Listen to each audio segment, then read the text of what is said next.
Hello दोस्तों, स्वागत है आपका हमारे इस नए वीडियो में। आज के हम इस वीडियो में आपको बताने वाले हैं कि आप श्री श्री यूनिवर्सिटी में कैसे एडमिशन ले सकते हैं, क्या एडमिशन का प्रोसेस होता है, क्या एलिजिबिलिटी क्राइटेरिया रहती है, कौन कौन से कोर्सेज अवेलेबल है, ठीक है ना, और क्या क्या डॉक्यूमेंट्स जरूरत होंगे आपको एडमिशन लेने के लिए। सारा चीज़ हम इस वीडियो में डिस्कस करने वाले हैं। एक पूरा तरह से आपको पूरा तरीका से आपको सब चीज़ जानने को मिलेगा, ठीक है ना। क्या क्या प्रोसेस रहता है, क्या क्या डिटेल रहता है, सारा चीज़ आपको इस वीडियो में जानने को मिलेगा, ठीक है ना। इसलिए हमारे वीडियो को पूरा अंत तक जरूर देखें ताकि आपको अच्छे से समझ में आएगा। चलिए बिना टाइम को वेस्ट किए हुए आपको मोबाइल पर डिस्प्ले पर ले चलते हैं और आपको बताते हैं कैसे इसे अप्लाई करना है।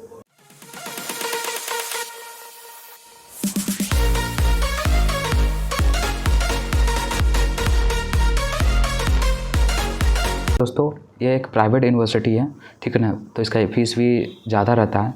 तो आप एडमिशन इस यूनिवर्सिटी में ले रहे हैं तो लेने से पहले इसका फ़ीस स्ट्रक्चर देख लें कि आप जो कोर्स करने वाले हैं उस कोर्स का इस यूनिवर्सिटी में कितना फ़ीस है, क्या आप उतना अफोर्ड कर पाएंगे कि नहीं कर पाएंगे, ठीक है ना। उसके हिसाब से ही एडमिशन लें, ठीक है ना। तो सबसे पहले हम इसमें देखते हैं कि कौन कौन से प्रोग्राम अवेलेबल है, कौन कौन से प्रोग्राम में आप एडमिशन ले सकते हैं, कौन कौन से कोर्स में आप इस यूनिवर्सिटी में एडमिशन ले सकते हैं, तो उसकी हम बात करते हैं। तो अंडर ग्रेजुएट कोर्स की हम बात करें तो यहाँ पे BBA, BAMS, BCom, BSc ऑस्टोपैथी, BSc yoga, BSc honours in agriculture. तो यहाँ पे एग्रीकल्चर तो है लेकिन ये ICAR से एग्रीडेटेड नहीं है, ठीक है ना। ये बात आप जरूर ध्यान रखें। तो ICAR से एग्रीडेटेड नहीं है यानी कि आप MSc एग्रीकल्चर कोई गवर्नमेंट यूनिवर्सिटी से आप नहीं कर सकते हैं, इसका ये मतलब होता है। तो ठीक है ना, तो जान के या समझ के उसके बाद ही आप यहाँ एडमिशन लें। तो यहाँ पे BSc honours in agriculture, BSc honours horticulture, agri business, food nutrition and dietetics, physics, computer, BSc computer, BSc physics, BSc honours data science, BSc honours environmental studies, BA environmental studies, bachelor of architecture, bachelor in interior design, BSc honours in psychology and contemplative studies, bachelor of fine arts, bachelor of performing arts, ODC dance, ठीक है ना। इसमें आप admission ले पाएंगे। Bachelor of performing arts Hindustani vocals, BA honours English, BTech CSC, AIN medicine learning, machine learning, BTech CSC data science, BTech CSC cyber security and cyber defence. ये सब courses है ना, ये सब अंडर ग्रेजुएट कोर्स है। ये सारे course में आप एडमिशन ले सकते हैं, यहाँ पे कोर्सेज अवेलेबल है। अब हम पोस्ट ग्रेजुएट कोर्सेज की बात करते हैं, वहाँ देखते हैं कि कौन कौन से पोस्ट ग्रेजुएट कोर्सेज हैं अवेलेबल। तो इसमें है कि master of business administration, MBA, MSc osteopathy, MSc yoga, MA yoga, MA Sanskrit, MPA ODC dance, MA English, MA in Hindu studies, MSc in psychology and contemplative studies, master of computer application. ये सारी courses में आप admission ले सकते हैं। और उसके बाद PhD कोर्स की हम बात करें, यहाँ पे PhD कोर्स के बारे में कोई डिटेल इन्फॉर्मेशन नहीं दिया गया है, कौन कौन से PhD कोर्स में आप एडमिशन ले सकते हैं, ऐसा कुछ यहाँ पर नहीं है। तो आप अंडर ग्रेजुएट बता दिए आपको कौन कौन से कोर्स में ले सकते हैं, पोस्ट ग्रेजुएट भी आपको बता दिए कौन कौन से कोर्स में आप एडमिशन ले सकते हैं। अब चलिए आगे एलिजिबिलिटी क्राइटेरिया की हम बात करते हैं। तो यहाँ पे प्रोग्राम जो प्रोग्राम अवेलेबल है वो यहाँ पर नाम लिखा हुआ है सेंसेंट इनटेक, मतलब कि कितना सीट्स अवेलेबल है उस कोर्स में, कितना उस यूनिवर्सिटी में सीट अवेलेबल है उस कोर्स में वो दिया हुआ है। और ड्यूरेशन मतलब सेमेस्टर वाइज कितना सेमेस्टर्स उस कोर्स में है वो लिखा हुआ है। एलिजिबिलिटी क्या है और सिलेक्शन क्राइटेरिया क्या है, सारा चीज़ दिया हुआ है। चलिए हम बात करते हैं। तो सबसे पहले MBA जो है ना, HR या फिर marketing, finance, operations, business analytics, good governance and public policy, ठीक है ना। इसमें आप एडमिशन लेते हैं तो इसमें 120 आपके सीट रहेंगे। 4 सेमेस्टर का ये कोर्स है। और एलिजिबिलिटी इसके लिए आपका रहेगा ग्रेजुएशन फ्रॉम एनी डिसिप्लिन, कोई भी डिसिप्लिन में ग्रेजुएशन किए हो, कोई भी आप कोर्स में ग्रेजुएशन आपका हुआ हो, ठीक है ना। विथ मिनिमम आपको कम से कम 50% मार्क्स आए होंगे ग्रेजुएशन में। फॉर जनरल कैटेगरी के लिए आपको 50% मार्क्स आने होने चाहिए ग्रेजुएशन में, और 45% जो है ना रिजर्वेशन कैटेगरी के लिए होना चाहिए। और सिलेक्शन क्राइटेरिया आपका क्या रहेगा, आपका जो इस यूनिवर्सिटी का टेस्ट होगा, ठीक है ना, एग्ज़ाम होगा, ठीक है ना, उसको प्लस आपका ग्रुप डिस्कशन होगा और पर्सनल इंटरव्यू आपका होगा, उसके बेस पे आपको एडमिशन होगा, ठीक है ना। इफ़ कैट स्कोर, और कैट में आप स्कोर किए होंगे 70% से ज़्यादा इन 2021 में, तो आपका डायरेक्ट एडमिशन हो जाएगा ग्रुप डिस्कशन और पर्सनल इंटरव्यू के बेस में। If work experience above 5 year, और अगर आपका 5 साल का वर्क एक्सपीरियंस होगा तो आपको डायरेक्ट एडमिशन ले लिया जाएगा ग्रुप डिस्कशन और पर्सनल इंटरव्यू के बेसिस पे, ठीक है। और MBA एग्री बिजनेस में आप एडमिशन लेना चाहते हैं तो इसमें 30 सीटें हैं, 4 सेमेस्टर का कोर्स है। आप कोई भी सब्जेक्ट में ग्रेजुएशन किए हों, 50% मार्क्स आया हो और आपका सिलेक्शन क्राइटेरिया हो जाएगा आपका इसका यूनिवर्सिटी का एंट्रेंस एग्जाम, ग्रुप डिस्कशन और पर्सनल इंटरव्यू। कैट में आप 70% से ज़्यादा स्कोर किए हों, ठीक है, 2021 के एग्ज़ाम में, तो डायरेक्ट एडमिशन हो जाएगा आपका ग्रुप डिस्कशन और पर्सनल इंटरव्यू। आपका इस यूनिवर्सिटी का एडमिशन टेस्ट देने का कोई ज़रूरत नहीं है। और वर्क एक्सपीरियंस अगर आपका 5 साल से ज़्यादा है, ठीक है ना, तो आपको डायरेक्ट एडमिशन ले लिया जाएगा। कैट नहीं भी दिया हो तो चलेगा, आपका 5 साल से ज़्यादा एक्सपीरियंस होना चाहिए और डायरेक्ट एडमिशन हो जाएगा ग्रुप डिस्कशन और पर्सनल इंटरव्यू के बेस में। और MBA एंटरप्रेन्योरशिप में एडमिशन लेते हैं तो 30 सीटें हैं, 4 सेमेस्टर का है, कोई भी सब्जेक्ट में ग्रेजुएशन किए हों, ठीक है ना, 50% मार्क्स आने होने चाहिए। इसमें भी सेम क्राइटेरिया है, ठीक है ना। MSc ऑस्टोपैथी में आप 20 सीट्स है, 4 सेमेस्टर का है। MBBS, BDS, BAMS, BPT, BHMS and other graduation degree from minimum 140 hours of anatomy and 140 hours of physiology. आप है ना, ये इसमें जो दिया हुआ है MBBS, BDS, कोई भी कोर्सेज है ना जो इसमें लिखा हुआ है वो आप ग्रेजुएशन में किए हों, मिनिमम आपका 140 आवर्स एनाटॉमी में हुआ हो और 140 आवर्स आपका फिजियोलॉजी में, क्रेडिट आवर जो होता है ना आपका ग्रेजुएशन का, उसमें आप किए हों, तभी आप इसमें एडमिशन ले पाएंगे। और आपका सिलेक्शन क्राइटेरिया रहेगा आपका इसका खुद का एंट्रेंस एग्ज़ाम और पर्सनल इंटरव्यू। MA या MSc योगा में एडमिशन लेना चाहते हैं तो 30 सीटें है, 4 सेमेस्टर का कोर्स है, कोई भी डिसिप्लिन में आप किए हों, ठीक है ना, 50% मार्क्स आपका ग्रेजुएशन में आए होना चाहिए और आपका इसका एंट्रेंस एग्जाम, इसके बेसिस पे आप ले सकते हैं। ऐसे बहुत सारा यहाँ पे हैं, सब बताने लगूँगा तो ज़्यादा समय लग जाएगा, ठीक है ना। BBA की हम बात कर लेते हैं, इसमें 100 सीटें हैं, 6 सेमेस्टर का कोर्स है। 12th में आपका क्या बोलते हैं, 12th में आपका 50% मार्क्स कम से कम होने चाहिए, ठीक है ना। और रिजर्व कैटेगरी के लिए 45 मार्क्स और सिलेक्शन क्राइटेरिया आपका रहेगा खुद यूनिवर्सिटी का एंट्रेंस एग्जाम, ठीक है। BCom में आपका 50 सीटें है और 6 सेमेस्टर का आपका कोर्स है। 12th में आपका 50% एटलीस्ट आने होना चाहिए और रिजर्वेशन के लिए 45%, ठीक है ना, तब आप एडमिशन इसमें ले पाएंगे। और आपको सिलेक्शन क्राइटेरिया जो है इसका खुद का इंट्रेंस एग्जाम को भरना पड़ेगा, ऑनलाइन फॉर्म भर के आपको इंट्रेंस एग्जाम देना पड़ेगा, तभी आप इसमें एडमिशन ले पाएंगे। और भी बहुत सारे कोर्सेज दिए गए। BSc ऑनर्स एग्रीकल्चर की हम बात कर ले तो इसमें 120 सीटें है, 8 सेमेस्टर का कोर्स है, यानी कि 4 ईयर का कोर्स है। 12th में आपका साइंस का स्टूडेंट हो, ठीक है ना, PCB हो या PCM हो, आपका कोई भी सब्जेक्ट हो, ठीक है ना, तो आप एडमिशन ले पाएंगे। और 50% आपका मार्क्स आने होने चाहिए, रिजर्वेशन कैटेगरी के लिए 45% मार्क्स, ठीक है ना। और आपको इसका यूनिवर्सिटी का एंट्रेंस एग्जाम देना होगा, तभी आप इसमें एडमिशन ले पाएंगे, ठीक है। और आगे हम बात करते हैं BSc ऑनर्स फिजिक्स के में आपका 20 सीटें है, 6 सेमेस्टर का कोर्स है, ठीक है ना। और 12th में आपका PCB या फिर PCM होना चाहिए, 50% मार्क्स आने होना चाहिए और 45% रिजर्वेशन कैटेगरी के लिए सिलेक्शन क्राइटेरिया आपका इसका एंट्रेंस एग्जाम, ठीक है ना। और भी बहुत सारे कोर्स दिए होंगे, ठीक है ना। इतना सबको बताने लगूँ तो टाइम ज़्यादा लग जाएगा, ठीक है ना। तो अगर आपको कुछ डाउट रहता है या फिर कुछ पूछना रहता है तो आप इजीली हमसे कमेंट में पूछ सकते हैं या फिर बेझिझक आप मेरे इंस्टाग्राम पर DM कर सकते हैं, वहाँ पर मैं आपको उसका सोल्यूशन दे दूँगा, ठीक है ना। या फिर और भी कुछ आपको नहीं समझ में आता है या फिर एडमिशन रिलेटेड कुछ ज़्यादा विशेष जानकारी चाहिए तो आप इसके एडमिशन काउंसलर से इजीली आप बात कर सकते हैं, वो आपको सारे प्रॉब्लम का सोल्यूशन दे देंगे। आप इजीली फॉर्म को भर पाएंगे, एग्जाम दे पाएंगे और आपका इसमें एडमिशन जरूर हो जाएगा। इस यूनिवर्सिटी में इंटरनेशनल स्टूडेंट भी एडमिशन ले सकते हैं। तो यहाँ पे सारे प्रोग्राम लिखे हुए हैं, उसका बगल में इंटरनेशनल स्टूडेंट्स के लिए फीस स्ट्रक्चर लिखे हुए हैं, आप देख सकते हैं। कोई भी इंटरनेशनल स्टूडेंट अगर एडमिशन लेना चाहेगा तो आराम से इसमें ले सकता है। देखिए यहाँ फीस स्ट्रक्चर भी दिया हुआ है और कोर्सेज भी सब लिखे हुए हैं यहाँ पे। तो यहाँ पे हम रिफ़ंड पॉलिसी की बात कर ले। अगर आप किसी वजह से यहाँ से एडमिशन विड्रॉ करना चाहते हैं, एडमिशन आप पैसा पे कर दिए हैं, फिर आप चाहते हैं यहाँ पे एडमिशन आप नहीं ले, पैसा आपका कितना वापस होगा उसकी हम बात करते हैं। तो देखिए सबसे पहले यहाँ पर लिखा 100%। अगर आप एडमिशन लेने से, ठीक है ना, पहले, ठीक 15 दिन के भीतर में एडमिशन लेने से पहले आप एडमिशन को विड्रॉ करते थे, आपको 100% पैसा वापस हो जाएगा। एडमिशन लेने से पहले पैसा पे कर दिया, एडमिशन लेने आप गए नहीं, उससे पहले आप विड्रॉ के लिए रिक्वेस्ट डालें तो आपका 100% माफ़ हो जाएगा, 100% आपको पैसा दे दिया जाएगा, ठीक है ना। लेकिन दूसरा कंडीशन है कि आपको है ना 15 दिन के अंदर में, ठीक है ना, एडमिशन लेने के बाद आप रिक्वेस्ट डालते हैं विड्रॉ के लिए तो 90% आपका पैसा वापस हो जाएगा। और 15 दिन के भीतर में, ठीक है ना, 15 दिन के भीतर में या 15 दिन, ठीक है, 15 दिन या फिर 15 दिन के भीतर में आप रिक्वेस्ट डालते हैं तो आपको 80% फ़ीस आपको दे दिया जाएगा, 80% फ़ीस आपका रिफ़ंड हो जाएगा 20% काट के। और आपका अगर 30 दिन, 15 दिन से ज़्यादा 30 दिन से कम उतना समय लेते हैं विड्रॉ करने में एडमिशन होने के बाद, तो आपको 50% दे दिया जाएगा, 50% काट लिया जाएगा।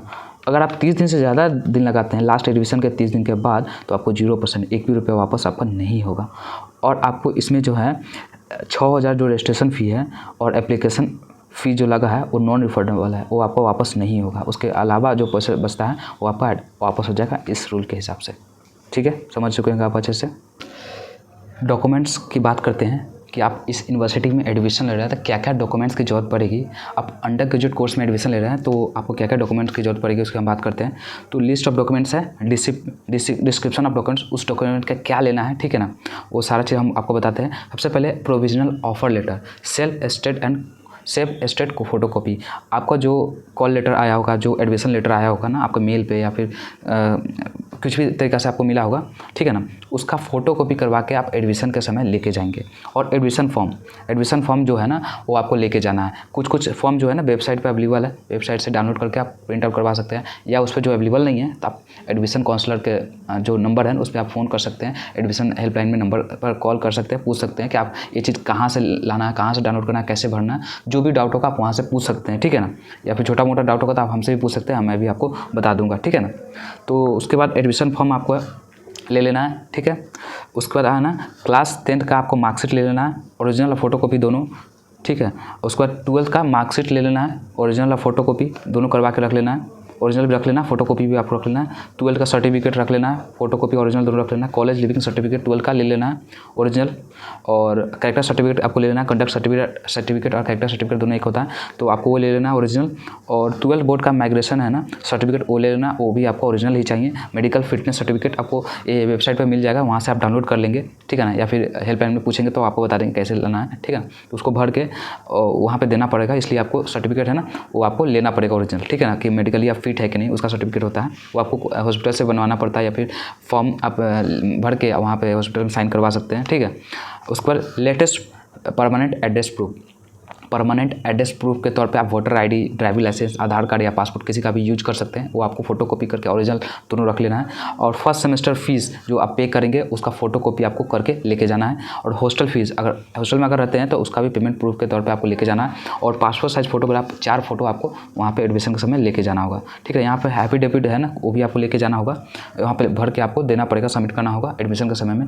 एंटी रैगिंग स्टूडेंट के तौर पर एंटी रैगिंग फॉर्म को भरा जाता है, उसको आपको वहाँ पर भर के देना होगा। और पेरेंट्स के तौर पे एंटी रैगिंग भरा जाता है, उसको आपको भर के देना पड़ेगा। और undertaking by the students and parent, undertaking form भरा जाता है स्टूडेंट के द्वारा भी और पेरेंट्स के द्वारा भी। एफिडेविट जो स्टूडेंट द्वारा भरा जा रहा है उसमें स्टूडेंट का साइन होगा, पेरेंट के द्वारा जो एंटी रैगिंग एफिडेविट भरा जा रहा है वो उसमें पेरेंट का साइन होगा। Undertaking bye students and parents on the student code of conduct, undertaking student code of conduct, ये भी आपको कोड ऑफ कंडक्ट मतलब कि आपका जो करेक्टर है उसके हिसाब से ये अंडरटेकिंग फॉर्म भरा जाता है, जो स्टूडेंट और पेरेंट दोनों के द्वारा भरा जाएगा, दोनों का साइन होगा, पेरेंट्स का भी और स्टूडेंट का भी। और यहाँ पे एफिडेविट इफ़ एप्लीकेबल, अगर एप्लीकेबल होगा तो ये भी लगेगा वहाँ पे। स्टडी ब्रेक एफिडेविट, अगर आप 12th के बाद कुछ 1 साल या 2 साल ब्रेक लिए हैं तो आपको एक एफिडेविट का फॉर्म भरना होगा, जो 10 रुपये का स्टैम्प पेपर पे ओरिजिनल उसमें आपको भर के आपको देना पड़ेगा। College leaving certificate, transfer certificate, deficiency affidavit, ठीक है ना, ये आपको डॉक्यूमेंट लगेगा। 10 रुपये का स्टैम्प पेपर ओरिजिनल लगा के आपको देना पड़ेगा। नो क्राइम केस एफिडेविट, अगर आप स्टडी ब्रेक लिए हैं 1 साल या 2 साल का ब्रेक लिए हैं तो उसमें आपको ये भी नो क्राइम केस सर्टिफिकेट, अगर आप कोई क्राइम किए हैं कि नहीं इसका भी सर्टिफिकेट वहाँ पे मांगा जाता है, तो आपको 10 रुपये का स्टैम्प पेपर ओरिजिनल सर्टिफिकेट आपको वहाँ पे देना पड़ेगा, ठीक है ना। ये बस इतना ही डॉक्यूमेंट्स आपको लगेगा एडमिशन के समय में, ठीक है ना, और इसके अलावा आपको कोई डॉक्यूमेंट नहीं लगेगा, ठीक है। तो ये सारा डॉक्यूमेंट अच्छे से तैयार कर ले तभी आप एडमिशन के समय जाए, आपको कोई दिक्कत नहीं होगी, ठीक है ना। एडमिशन फ्लो चार्ज की हम बात करते हैं, क्या क्या प्रोसेस होता है, किस तरह से आप प्रोसेस आपको गुजर कर एडमिशन मिलता है, ठीक है ना, उसकी हम बात करते हैं। सबसे पहले choose the programme you are interested, जिस प्रोग्राम में आप इंटरेस्टेड होंगे, ठीक है ना, उसको पहले चूज कर लेंगे। अभी इसके बाद मैं आपको बताऊंगा कि फॉर्म कैसे अप्लाई करना है, पूरा प्रोसेस स्टेप बाय स्टेप आपको बताऊंगा। इससे पहले मैं आपको एक फ्लो चार्ट बता दे रहा हूँ क्या आपको प्रोसेस रहता है, ठीक है ना। तो choose the programme you are interested, सबसे पहले आपको प्रोग्राम को चूज़ करना है, कौन सा आप प्रोग्राम को अप्लाई करना चाहते हैं, कौन सा प्रोग्राम करना चाहते हैं, कौन सा कोर्स लेना चाहते हैं, उसको पहले चूज कर ले। या फिर आप उस यूनिवर्सिटी के वेबसाइट पर जाके या फिर इनको कॉल करके उससे भी बात करके अपना प्रोग्राम चूज कर सकते हैं, सेलेक्ट कर सकते हैं, इसमें कोई दिक्कत नहीं है। फिर चेक कोर्स एलिजिबिलिटी, आप जो कोर्स चूज किए हैं क्या आप उसके लिए एलिजिबल है कि नहीं, इसको पहले चेक कर ले, ठीक है ना। अगर आप उसके लिए एलिजिबल है, ठीक है, तो कोई बात नहीं, आप आराम से जाकर यूनिवर्सिटी के वेबसाइट पे जाकर ऑनलाइन एप्लीकेशन फॉर्म भर सकते हैं। अगर आप नहीं एलिजिबल है तो फिर आपको ऐसा कोर्स देखना है जिसके लिए आप एलिजिबल हो, ठीक है ना। तो अगर आप नहीं एलिजिबल है और दूसरे कोर्स के लिए भी आप एलिजिबल नहीं है तो कोई उपाय नहीं है। अगर आप एलिजिबल है तो आराम से जाइए वेबसाइट पर, वेबसाइट पे एप्लीकेशन फॉर्म को भर दीजिए, ठीक है ना, भर के सबमिट कर दीजिए। उसके बाद receive email and payment receipt, उसके बाद आपको फॉर्म भरने के बाद ईमेल आईडी सही डालेंगे, उसके बाद आपको उस ईमेल आईडी पे आपको मेल आएगा और पेमेंट रिसिप्ट कंफर्म आपका हो जाएगा। पेमेंट रिसिप्ट को डाउनलोड करके रख ले, ठीक है ना, और आपको जब फॉर्म कंप्लीट हो जाएगा तो आपको मेल एक आ जाएगा, ठीक है ना। उसके बाद आपको SSU CET मतलब श्री यूनिवर्सिटी का कॉमन एंट्रेंस टेस्ट होगा, ठीक है ना, उसका आपको मेल आएगा, आपको वेट करना है, ठीक है ना। फॉर्म भरने के बाद कम से कम 1 महीना भी लग सकता है, तो आप कुछ भी मत करें, चुपचाप बैठे रहें, आपको खुद ब खुद आपको मेल आएगा या फिर मैसेज आ सकता है, तो आप बीच बीच में चेक करते रहें, वेबसाइट पर चेक करते रहें या फिर एडमिशन काउंसलर से बात करते रहें कि आपका कब आएगा, कब एग्ज़ाम कब होगा, ठीक है ना, एग्ज़ाम का डेट कब आएगा, तो इसके बारे में जानकारी लेते रहें, ठीक है ना। उसके बाद आपको एग्ज़ाम को देना है, ऑनलाइन एग्ज़ाम होता है, ठीक है ना। इसका एग्ज़ाम आपको ऑनलाइन होगा, हालांकि ऑफलाइन कहा जाता है लेकिन आपको ऑनलाइन ही एग्ज़ाम होता है, तो ऑनलाइन ही आपका एग्ज़ाम होगा, तो एग्ज़ाम देंगे। अगर आप नहीं सिलेक्टेड होंगे तो कोई बात नहीं, आपको फिर से देना पड़ेगा, ठीक है ना। अगर सीटेड खाली रहता है तो आपको उसके लिए कॉल भी जाता है, तो आप इजीली उसके द्वारा भी एडमिशन ले सकते हैं, डायरेक्ट एडमिशन भी ले सकते हैं, ठीक है ना। अगर आप सेलेक्ट हो जाते हैं तो उसके बाद आपको प्रोविजन एडमिशन ऑफर लेटर आपको मेल पे आएगा, उसको आप प्रिंट करवा के उसको लेके जाना है, जैसे कि हम पीछे आपको डॉक्यूमेंट में बता चुके हैं। उसके बाद आपको जितना पेमेंट उसमें लिखा होगा आपको मेल भी जाएगा, इस कोर्स में एडमिशन आपका हो गया है, इतना पैसा आपको पे करना है और इस दिन आपको एडमिशन के लिए आना है। तो ये सारा आपका प्रोसेस आएगा, तो आप पेमेंट कर देंगे। पेमेंट करने के बाद जिस दिन रजिस्ट्रेशन के लिए, एडमिशन के लिए, फाइनल एडमिशन के लिए आपको बुलाया जाएगा, उस दिन आप जाकर एडमिशन आपका करवा सकते हैं, एडमिशन आपका हो जाएगा। ये सारा प्रोसेस रहता है, ठीक है। ये कॉलेज UGC अप्रूव है, इसलिए आपको इसमें एडमिशन लेने में कोई दिक्कत नहीं होगा, इसलिए आप एडमिशन ले पाएंगे, ठीक है ना। और ये कॉलेज 2009 में ही बना था, 2009 में ही ओपन हुआ था, तब से ही चला आ रहा है, ठीक है ना। थोड़ा पुराना भी हो गया है, आप एडमिशन ले पाएंगे। चलिए हम आगे फीस स्ट्रक्चर की बात करते हैं, इस यूनिवर्सिटी में कितना फ़ीस रहते हैं उसकी हम बात करते हैं। MBA में अगर आप एडमिशन लेते हैं आपको 3.3 लाख पर ईयर के फीस हिसाब से आपको लिए जाएंगे। BBA में एडमिशन लेते हैं 1 लाख पर ईयर के हिसाब से आपको फीस लिए जाते हैं। और BSc एग्रीकल्चर में 2.3 लाख के पर ईयर के हिसाब से आपको फीस लगेंगे। और ऑस्टियोपैथी में आपको 3 लाख पर ईयर के फीस हिसाब से लगेंगे। BA ऑनर्स करेंगे तो 60,000 पर ईयर के हिसाब से फीस लगेंगे। और MSc करते हैं तो 3.4 लाख पर ईयर के हिसाब से फीस लगेंगे। आप BCom ऑनर्स करते हैं तो आपको 90,000 पर ईयर फीस के हिसाब से आप चार्ज किए जाएंगे। ये सारे फीस स्ट्रक्चर रहते हैं वहाँ पे, ठीक है। हॉस्टल फीस स्ट्रक्चर की हम बात करें तो 52,000 से 62,000 पर ईयर के हिसाब से आपका फीस रहता है। और गर्ल्स हॉस्टल के लिए 52,000 से 62,000 पर ईयर के हिसाब से फीस रहता है। दोनों का सेम ही रहता है, कोई अंतर नहीं है, लेकिन बॉयज़ और गर्ल्स हॉस्टल अलग अलग है। फैसिलिटी है, अच्छा फैसिलिटी है, ठीक है ना, कोई दिक्कत आपको नहीं होगा, इसलिए आप रह सकते हैं। वेल मेंटेन रहता है, ठीक है, इसमें कोई दिक्कत नहीं है। इसका जो एंट्रेंस एग्जाम होता है इसके लिए सैम्पल क्वेश्चन पेपर भी यहाँ पे अवेलेबल मिलेगा, तो इसलिए आप सैम्पल क्वेश्चन देख ले, सैम्पल पेपर देख ले, बना ले, ताकि आपको जनरल आइडिया लग जाएगा कि किस टाइप का क्वेश्चन पूछा जाता है एंट्रेंस एग्जाम में, ताकि एंट्रेंस एग्जाम में ज़्यादा से ज़्यादा आप स्कोर कर सके और एडमिशन आपका यहाँ पे हो पाए, ठीक है ना। बहुत सारे यहाँ पे सैम्पल पेपर है, जैसे कि BSc एग्रीकल्चर का, हॉर्टिकल्चर का, BSc ऑनर्स एग्री बिजनेस का, न्यूट्रिशन फूड न्यूट्रिशन डाइटिक्स का सैम्पल पेपर अवेलेबल है। और यहाँ पे कंप्यूटर साइंस का, फिजिक्स का, इन्वायरमेंटल साइंस का, डाटा साइंस का, और यहाँ पे बहुत सारे यहाँ पे सैम्पल पेपर अवेलेबल है। जैसे कि मैं एक खोल के आपको दिखा रहा हूँ, जैसे यहाँ BSc ऑनर्स एग्रीकल्चर है, तो इस पर हम डाउनलोड सैम्पल पेपर पर क्लिक करेंगे तो ये थोड़ा टाइम लेगा, टाइम लेने के बाद ये सैम्पल पेपर डाउनलोड हो जाएगा। जैसा कि देख सकते हैं यहाँ पे सैम्पल पेपर डाउनलोड हो गया है। और इसमें जो क्वेश्चन पूछा जा रहा है, जो आप 12th में पढ़ाई किए हैं, ठीक है ना, उसी से क्वेश्चन आपको आएगा। यहाँ पे फिजिक्स का क्वेश्चन है, उसके बाद केमिस्ट्री का क्वेश्चन है, बहुत ईजी क्वेश्चन आता है, ज़्यादा हार्ड नहीं आता है, बहुत आप इजीली इसको एग्जाम को दे पाएंगे, बहुत इजीली आप इसको क्रैक कर लेंगे, निकाल लेंगे, आपका एडमिशन हो जाए, कोई टेंशन लेने की जरूरत नहीं है। आराम से आप जो सिलेबस आप 12th में पढ़े हैं, ठीक है ना, 11th 12th में आपने पढ़े, आराम से उसको पढ़ना है और आप इजीली आप इस एग्जाम को दे पाएंगे, ठीक है ना। एक सैम्पल पेपर आप देख ले, ठीक है ना, आपको आइडिया लग जाए कि उस कोर्स में एडमिशन के समय में क्या क्या क्वेश्चन आते हैं, मतलब इंट्रेंस एग्जाम में क्या क्या क्वेश्चन आता है, आपको पता चल जाएगा, ठीक है। देख सकते हैं यहाँ पर कितना ईजी क्वेश्चन है। आपको फिजिक्स, केमिस्ट्री, बायोलॉजी है, और यहाँ पे एप्टीट्यूड के भी क्वेश्चन यहाँ पे हैं, ठीक है ना, रीजनिंग के भी क्वेश्चन है, तो ये सब क्वेश्चन रहते हैं सैम्पल पेपर के तौर पे, आप इसे समझ सकते हैं। चलिए फटाफट अब नेक्स्ट हम समझते हैं कैसे इसमें अप्लाई करना है, ठीक है ना। अप्लाई करते हैं और आपको हम दिखाते हैं क्या क्या प्रोसेस रहता है। यहाँ पे एडमिशन करने के लिए अभी एडमिशन ओपन है, आप आसानी से यहाँ पर फॉर्म अप्लाई कर सकते हैं। और किसी भी प्रकार का आपको कोई दिक्कत होता है, यहाँ पे नंबर भी दिया हुआ है, ईमेल भी कर सकते हैं, और वेबसाइट पे जाके आप आराम से चेक कर सकते हैं। कोई डिटेल आपको देखना होगा तो यहाँ पे नंबर दिया गया है, इसलिए आप इस पर बात करके पूछ सकते हैं। चलिए रजिस्ट्रेशन प्रोसेस की हम बात करें, कैसे आप ऑनलाइन फॉर्म को भर सकते हैं। यहाँ पर UG एप्लीकेशन फॉर्म दिया हुआ है, उसके बाद PG एप्लीकेशन फॉर्म दिया गया है, उसके बाद इंटीग्रेटेड प्रोग्राम एप्लीकेशन, मतलब UG और PG दोनों साथ में करते हैं, उसके लिए होता है। PhD एप्लीकेशन फॉर्म है, उसका रजिस्ट्रेशन फॉर्म फॉर एलुमिनाई और सर्टिफिकेट कोर्स एप्लीकेशन फॉर्म, कोई सर्टिफिकेट कोर्स करना चाहते हैं उसके लिए एप्लीकेशन फॉर्म है।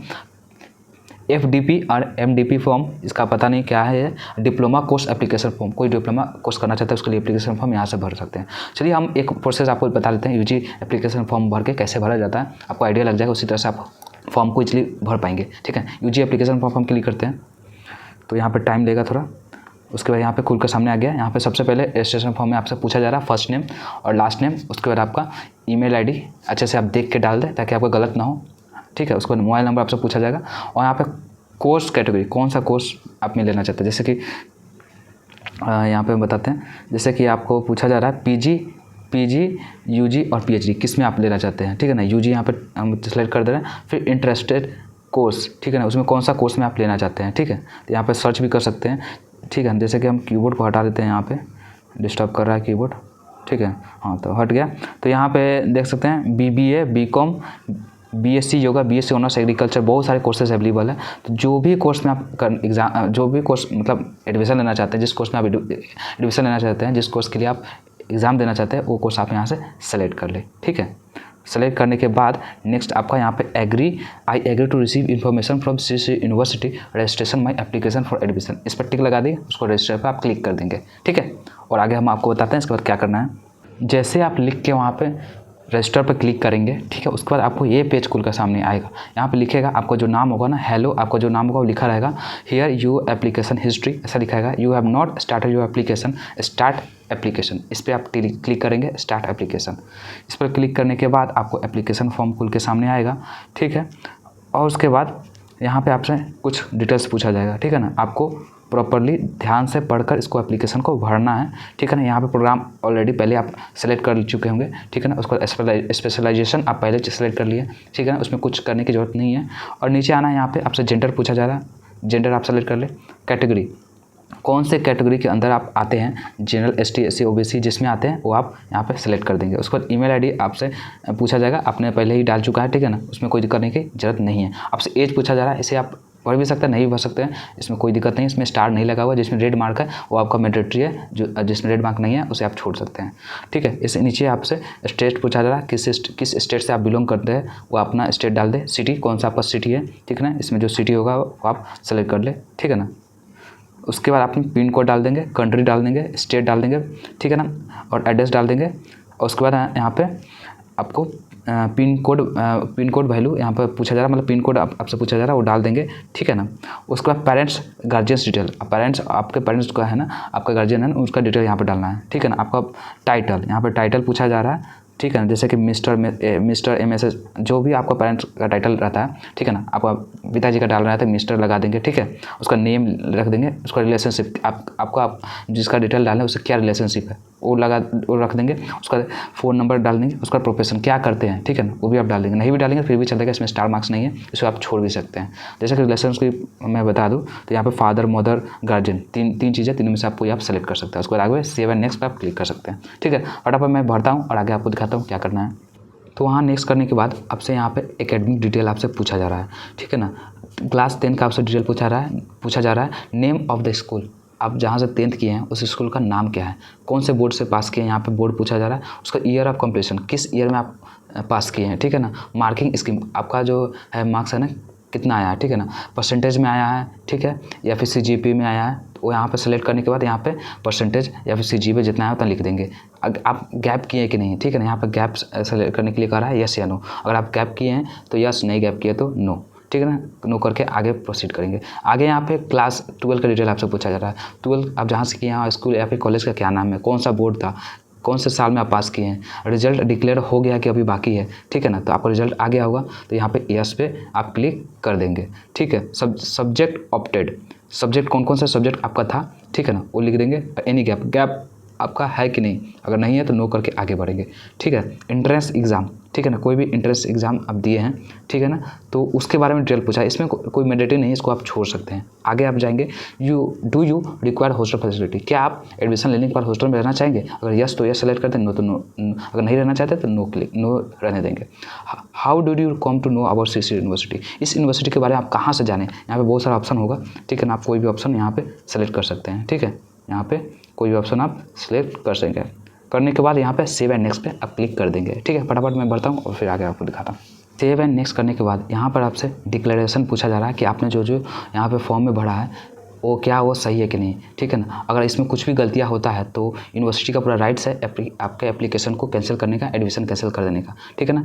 यहाँ पर टिक आपको लगाने के लिए कहा जा रहा है। यहाँ पर डेट आपसे पूछ रहा है, प्लेस पूछ रहा है। डेट और प्लेस डालकर यहाँ पर सेव एंड नेक्स्ट पर आप क्लिक कर देंगे। एक बार आप पहले भी पीछे देख ले कि आपने जो सब डाला है सब चीज़ सही है कि नहीं। और आपको ये भी कहा जा रहा है कि आप जब एडमिशन के लिए जाएंगे तो आपको ओरिजिनल डॉक्यूमेंट लेके आना है, ठीक है। नहीं लेके आएंगे तो आपको एडमिशन कैंसिल किया जा सकता है। ये सब चीज़ डिक्लेयर कर रहा है, ठीक है ना। यहाँ पर डेट और प्लेस डालकर सेव एंड नेक्स्ट करेंगे।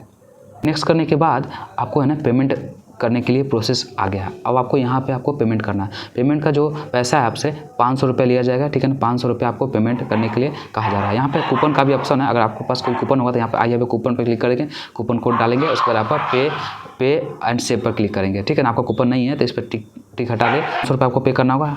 तो पे 500 एंड सेव इस पर आप क्लिक करेंगे, रेड कलर का जो नीचे लिखा हो रहा है। उसके बाद आपको एप्लीकेशन PDF डाउनलोड, उसके बाद पे करने के बाद आपको है ना PDF डाउनलोड कर लेना होगा, ठीक है ना। जो एप्लीकेशन फॉर्म भरे होंगे उसका आपको डाउनलोड करके रख लेना होगा। यहाँ पे 500 एंड सेव इस पर क्लिक कर देंगे। करने के बाद आपको पेमेंट वाले सेक्शन पे आ गए हैं, ठीक है। यहाँ पे आपको 500 रुपये पे करने के लिए आ रहा है, ठीक है। तो 500 रुपये आपको यहाँ पे पे करना होगा। पे करने के बाद आपका एप्लीकेशन फॉर्म सबमिट हो जाएगा। हो सकता है आगे जाने के बाद इसके बाद आपसे आपका साइन पूछा जाए, ठीक है ना। साइन आपको अपलोड करने के लिए कहा जाए और आपको फ़ोटो अपलोड करने के लिए कहा जाए, ठीक है ना। अगर नहीं करता है तो आपको आराम से फॉर्म को डाउनलोड कर लेना है, उसके बाद आपका फॉर्म सबमिट हो जाएगा। तो ये था एक छोटा सा वीडियो।